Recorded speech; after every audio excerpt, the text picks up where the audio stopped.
Just a few short months ago, Viltrox released a groundbreaking lens for their company. It was the first in what they are calling the Lab Series. Now, the Lab Series is supposed to compete with the best of the best, the most premium lenses on the planet, the G Masters, the Sigma Art, and the 135 1.8 for E-mount that I tested certainly does compete with the biggest and baddest out there. This is an absolutely ridiculous lens. Optically, it outperformed the Sony G Master in most ways. It also outperformed the popular Samyang 135 1.8. I did a video on this lens doing a deep dive as well as a comparison to those two other lenses, so you can check those out if you want. But today they are introducing a new 135 1.8, and this one is for the Nikon Z mount. So Nikon shooters, you can rejoice, because now for a very fair price, you can get one of the best lenses that I have ever tested optically. As long as you don't mind a bit of a chunky boy, you have a fabulous lens here. So let's talk about it.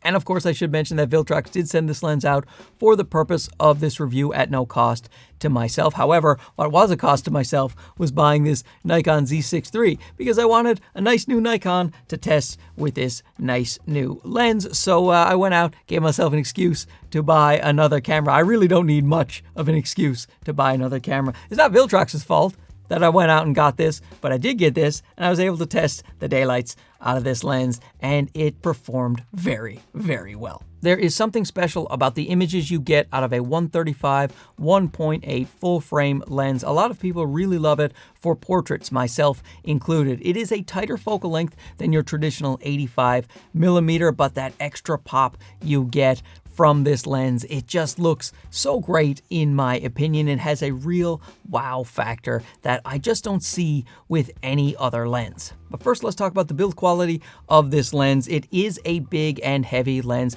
It is 1,263 grams on my scale here without the lens hood or any of the caps, but it is a very solid lens made of a really hard plastic, very reminiscent of something like a G Master lens. It has an autofocus to manual focus switch, an aperture ring that can be clicked or declicked, but it is a special aperture ring. We'll talk about that in a second. It has a distance selector switch as well, and 2 focus hold buttons. It has a generous weather sealing gasket, and the lens is called dust and moisture resistant, and it has a USB-C port for updating the lens. It has an 82mm filter size. You can see that nice big piece of glass right there. And its minimum focus distance is 72 centimeters or 2.38 feet. You get some nice magnification on this lens because of the focal length, but you can't stand too close to your subject. The aperture ring can be clicked or declicked. However, there are no markings on the ring itself because you use this little LCD to see your aperture value as well as your distance values. Now, depending on who you ask, some people really love that and some people don't. I am on the fence. There are times I like to see that little LCD screen, and there are other times I just prefer the little notches and the numbers on the ring itself. A lot of people who like to do astrophotography or night photography, sometimes they like that little bright LCD screen, and with the LCD screen you can add in your own image as it boots up, so it is a little bit of fun and you do get to see your values there for the distance, but that's going to be a personal choice whether or not you prefer the screen. Comes with a very premium and rugged lens hood with a nice rubber sealing around the top, so if you want to lay the whole camera and lens down, you can lay it on top of this lens hood and it will be just fine. When we talk about the outstanding optical performance with this lens, it's hard to figure out where to start, but I might as well start with sharpness because it will blow you away. This lens is so razor sharp, I couldn't believe it. It was sharper in the E-mount version than the Samyang and the G Master as well. It is sharp in the center, it is sharp to the corners. This lens, just like the E-mount version, is insanely sharp. Even if you're wide open at f1.8, which a lot of people will like to be with this lens, you aren't going to find another lens that is any sharper than this Viltrox 135. And a great complement to that sharpness is the way that the background is rendered. The bokeh on this lens is outstanding, so buttery smooth. So you go from your really sharp subject to a very creamy fall off. It just looks so great no matter what is going on behind you. Specular highlights, nothing matters. It just looks so smooth. And looking at bokeh balls, specifically down at the lower apertures, you will get perfectly round balls. Around the corner, there is a little bit of cat's eyeing, but everywhere else, the round, smooth balls, absolutely clean. It sounds weird when I say this, but it's true. I'm just going to stick with it without giggling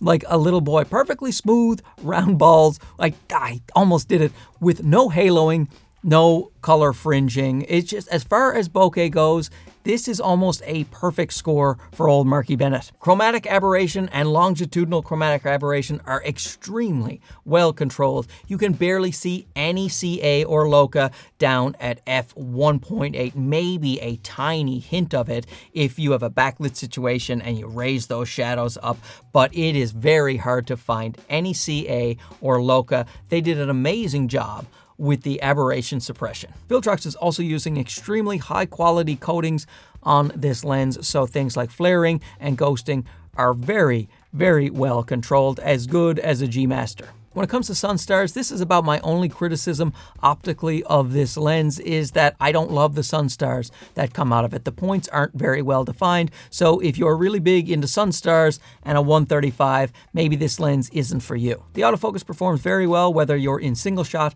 or continuous. It is snappy, it is responsive. Once in a while you see a little bit of hesitation, but overall for a 135 1.8, it really does a great job of autofocus in both stills and video. Now, speaking of video, a place it doesn't perform that well in is when it comes to focus breathing. You will see some noticeable focus breathing on this lens when you are racking focus from very close to very far away. So if you do plan to use this lens for video in that capacity, then you are going to have to deal with some focus breathing. The price for the lens is $899. I believe that Viltrox has given me a coupon that I will pass on to you fine people. I don't know how long they're going to honor that coupon for, but it will be down in the links below. And $899 USD for a lens of this quality. There were many people saying when the E-mount version came out that that was the best lens that you could possibly buy under $1,000. That's pretty high praise,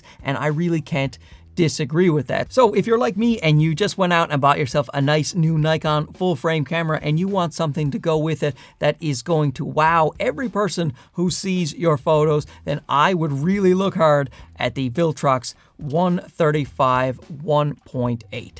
As long as you don't mind the size and the weight of this lens and a little bit of focus breathing, you are just getting the best of the best for under $900 USD. So great job, Viltrox. I am very excited about this lab series. I can't wait to see what else they bring out. And hey, thanks for watching this to the end. We'll talk to you again soon. Okay, bye-bye.